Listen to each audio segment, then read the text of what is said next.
Bristol Community College, Mathematics with Dan Avedikian, Math 132, Calculus with Applications, Section 14.1, Problem 8.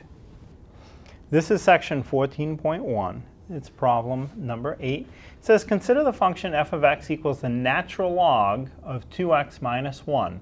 Find the absolute maximum and absolute minimum on the interval from 1 to 3.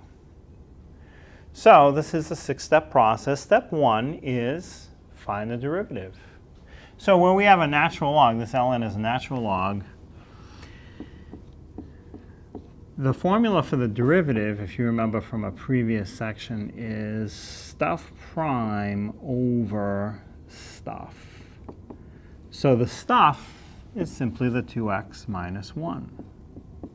And the stuff prime would be 2. Right? The 2x, when you have an x to the first power, the derivative is whatever number is in front of the x, so there's the 2.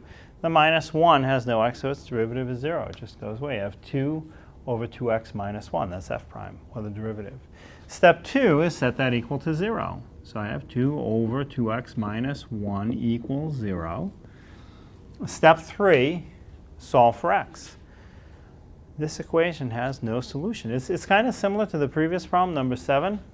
So if you can't see that it has no solution, there's no value of x that will make this equation come out to 0 equals 0.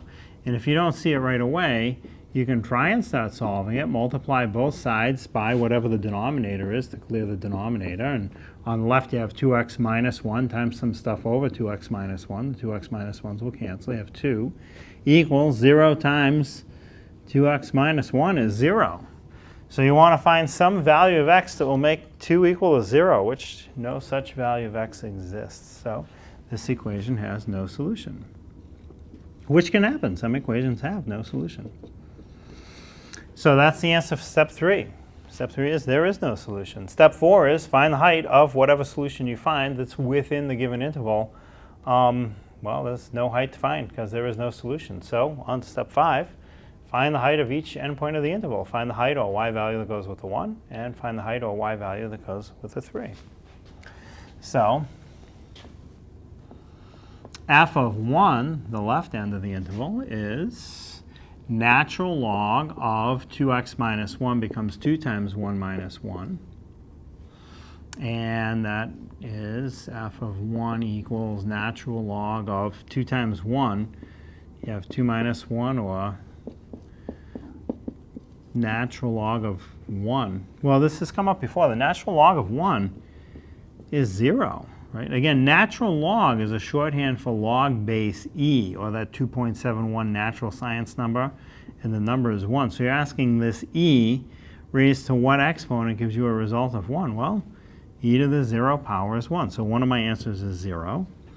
And for the other endpoint of my interval, the right-hand endpoint of the interval, I want to do f of 3.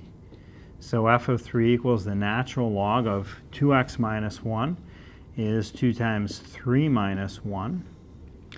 So f of 3 is natural log of 6 minus 1 is natural log of 5. So that's just a number. I mean, you can find it with your calculator. Approximate decimal equivalent is 1.609. The calculator will give you even a lot more digits than that. So you have two values. One is 0, one is positive, a little more than 1.6. One is your absolute maximum, one is your absolute minimum. So the absolute maximum for this function on the given interval is the 1.609, or you can put it in as log 5, whichever way you like. 1.609 or natural log 5. And the absolute minimum would be the smaller value, the 0. So again, it looks tough because it has a natural log in it, but it's actually not that bad.